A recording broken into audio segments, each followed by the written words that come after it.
राजधानी भोपाल में राष्ट्रीय स्वयंसेवक संघ मध्य भारत के प्रांत संघचालक अशोक पांडे ने प्रेस कॉन्फ्रेंस कर पत्रकारों से चर्चा की, जिसमें उन्होंने बताया कि मध्य भारत में तेजी से संघ का विस्तार हो रहा है। वहीं संघ के शताब्दी वर्ष पर आयोजित हिंदू सम्मेलन में 52 लाख से ज्यादा लोग शामिल हुए। 2025 में 9,754 स्थान शाखायुक्त थे, अब बढ़कर हो गए 9,576। शिक्षा वर्गों का मैंने उल्लेख किया था। 2025 में 49,249 स्वयंसेवकों ने प्रशिक्षण प्राप्त किया था। 2026 में 40,392 स्वयंसेवकों ने प्राप्त किया था। ये अखिल भारतीय स्थिति है। जैसा उल्लेख हुआ कि समाज परिवर्तन का भी एक संकल्प संघ ने लिया हुआ है। संघ की प्रार्थना में ही है राष्ट्र को परम वैभव के शिखर पर पहुंचाना। इसलिए संघ परम वैभव के शिखर के लिए कुछ कार्यक्रम निश्चित करता है। समाज में सकारात्मकता हो, समाज में स्वच्छता हो, समाज में चरित्र हो, शील हो, तो पंच परिवर्तन लिए गए। समरसता, जन्म के आधार पर ऊंच नीच का भाव समाप्त हो, सभी व्यक्ति समान है क्योंकि शास्त्रों की, संविधान की, मानवता की अपेक्षा है। संघ भी इस दिशा में काम करता है। तो समरसता, फिर बढ़ते हुए भोगवाद, बढ़ते हुए व्यक्तिवाद और वैयक्तिक सुख के प्रति अत्यधिक आकर्षण, एन केन प्रकार धन संचय, संपत्ति का संचय, इस सब के कारण समाज में जो विषमता आ रही है, जो संघर्ष आ रहा है, जो ईर्ष्या है, जो अपराध बढ़ रहे हैं, इसके कारण परिवारों में संस्कारों का क्षरण हो रहा है। परिवार टूट रहे हैं, वर्जनाएं टूट रही हैं, मर्यादाएं टूट रही हैं, अधिकार पर जोर बढ़ रहा है। इसलिए कुटुंब प्रबोधन नाम की गतिविधि, तो समरसता, कुटुंब प्रबोधन एक बड़ा विषय पर्यावरण का है। पूरे देश में जल संकट सामने आने वाला है। एक अध्ययन के हिसाब से हमारी आबादी दुनिया की 17% है। दुनिया का जितना जल है 97.5% समुद्र में खारा पानी है। 2.5% केवल ड्रिंकिंग वाटर है, जिसका 4% हिंदुस्तान में है। तो मीठा पानी 4% है, आबादी 17% है। ऐसे में जल स्रोतों का संरक्षण हो, जल के उपयोग में बचत हो, जल का अपव्यय नहीं हो, बारिश की चिंता हो तो वृक्षारोपण हो, इसके लिए पर्यावरण की चिंता करना। फिर इस देश में हमारी संस्कृति ने कर्तव्य पर जोर दिया है। अधिकार बाद में आते हैं। कर्तव्य पालन से अधिकार उत्पन्न होता है। यह भारतीय संस्कृति, भारतीय चिंतन का भाग है। पर दुर्भाग्य से बढ़ते हुए भोगवाद के कारण कर्तव्य उपेक्षित हो गए, अधिकार प्रधान हो गए। इतना ही नहीं, शासन द्वारा बनाए गए, समाज द्वारा बनाए गए नियम भी समाप्त हो चुके हैं। इसीलिए मैंने बताया कि परिवार टूट रहे हैं, मातृशक्ति के प्रति अपराध बढ़ रहे हैं, बच्चों के प्रति अपराध बढ़ रहे हैं, और शासन द्वारा बनाए गए नियमों की भी उपेक्षा हो रही है। तो नागरिक कर्तव्य के प्रति जोर दिया जाए, लोगों को नागरिक कर्तव्य पालन के लिए प्रेरित किया जाए।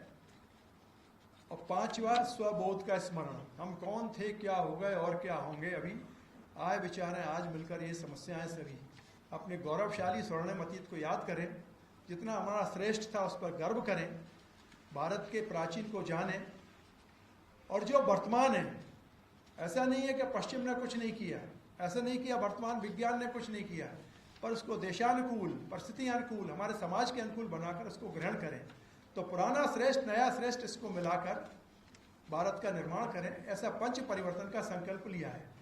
इसी को लेकर तमाम वर्ष भर योजनाएं होने वाली हैं। जो गृह संपर्क हुआ वो भी, और ये केवल शताब्दी वर्ष के लिए नहीं है, इस संघ का स्थायी कार्य है, इसके बाद भी चलने वाला है, इसके पहले भी चलने वाला है। तो इस संदर्भ में कुछ प्रांतों ने बहुत अद्भुत काम किए हैं, उसका मैं आपको उल्लेख करके बताता हूँ। ग्वालियर में समाज की सज्जन शक्ति को साथ लेकर नशा मुक्ति और सिंगल यूज प्लास्टिक से मुक्ति के विशेष प्रयत्न किए जा रहे हैं।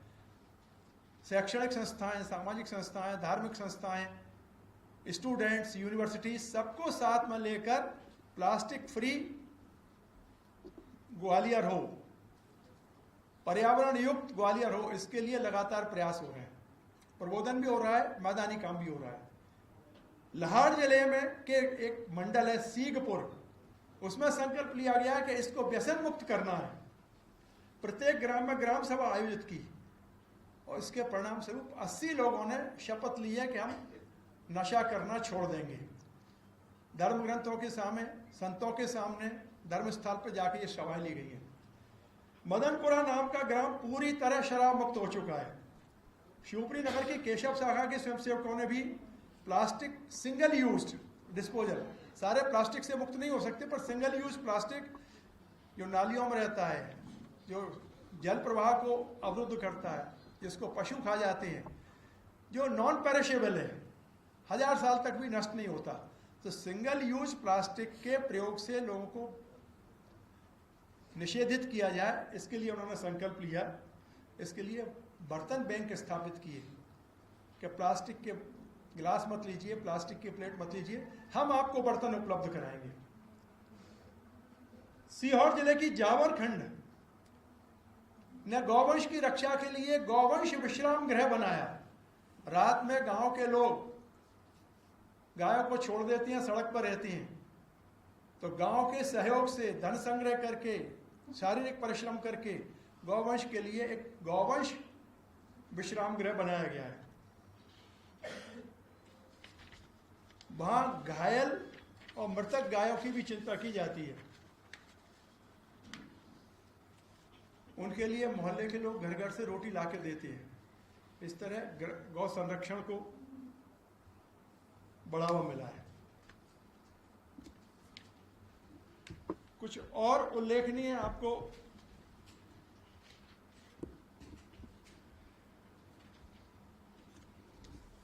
मेड़ता जोधपुर गांव में डंपिंग यार्ड बने दैरानी तालाब को स्वच्छ बनाने का प्रयास हुआ। तालाब के चारों ओर 25 प्रकार के 4000 औषधि और फलदार वृक्ष लगाए गए, 5 सघन वन बनाए गए। स्थानीय लोगों से संपर्क करके 50 महिलाओं और 152 बंधुओं की टीम बनाकर साप्ताहिक श्रमदान, साप्ताहिक हरित मिलन प्रारंभ हुआ। अब ये तालाब इलाके का सबसे स्वच्छ तालाब है और पॉलीथीन मुक्त हो चुका है। हरियाणा के मानेसर जिले के खंड भोड़ा कला के बासलाम्बी गांव में एक शाखा, पूरे प्रांत का, पूरे जिले का प्रयास नहीं है, एक शाखा का प्रयास है ये। वहां उन्होंने कहा कि हमारे गांव को स्वच्छ करना है, पर्यावरण से युक्त करना है। तो पंचायत ने दुकानदारों के साथ गांव में प्लास्टिक प्रतिबंध लागू किया। 5000 कपड़े के थैले घर घर जाकर वितरित किए।